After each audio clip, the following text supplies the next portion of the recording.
Hello hi guys, welcome to my channel catchy creator.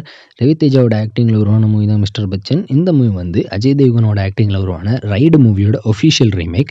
இந்த மூவியை ஹரிஷ் சங்கர் தான் டைரக்ட் பண்ணியிருக்காரு. இந்த மூவி இந்த ஆகஸ்ட் 15 தேட்டர்ஸில் தெலுங்கு லாங்குவேஜில் மட்டும் ரிலீஸ் பண்ணியிருக்காங்க. இந்த மூவி தேட்டர்ஸில் ரிலீஸ் ஆகி ஒரு பெரிய ஃப்ளாப்பாகவே மாறி இருக்குது பாக்ஸ் ஆஃபீஸில். இப்போ இந்த மூவியோட ஓடி ரைட்ஸ் யார் வாங்கியிருக்கான்னு பார்த்தீங்கன்னா நெட்ஃப்ளிக்ஸ் தான் வாங்கியிருக்காங்க. இந்த மூவியோட ஸ்ட்ரீமிங் டேட் எப்போ இருக்குன்னு ஒரு ரூமர்ஸ் கிடச்சிருக்கு. அதாவது இந்த மூவியை வர செப்டம்பர் 12th இல்லைனா 13th இந்த மூவியை நெட்ஃப்ளிக்ஸில் ஸ்ட்ரீம் பண்ணுவாங்க. இந்த மூவி நெட்ஃப்ளிக்ஸில் ஸ்ட்ரீம் ஆகும்போது தமிழ், தெலுங்கு, மலையாளம், கன்னடா, ஹிந்தின்னு மொத்தமாக 5 லாங்குவேஜ்லேயும் ஸ்ட்ரீம் ஆகும். இதுவரை இந்த மூவியோட ஓடிடி ஸ்ட்ரீமிங் டேட் ஒஃபிஷியலாக கன்ஃபார்ம் ஆகலை. இது வர ரூமர்ஸ் தான். இதோட official OTT streaming date announcement வந்து செப்டம்பர் ஃபர்ஸ்ட் வீக் இல்லைனா ஆகஸ்ட் எண்டுக்குள்ளாடி வர சான்ஸ் இருக்குது. இதோட ஓடிடி ஸ்ட்ரீமிங் அப்டேட் வந்ததுன்னு நானே உங்களை அப்டேட் பண்ணுறேன். இன்னும் இந்த மாதிரி new movie OTT streaming date update வேணும்னா மறக்காமல் நம்ம சேனலை சப்ஸ்கிரைப் பண்ணிக்கிடுங்க.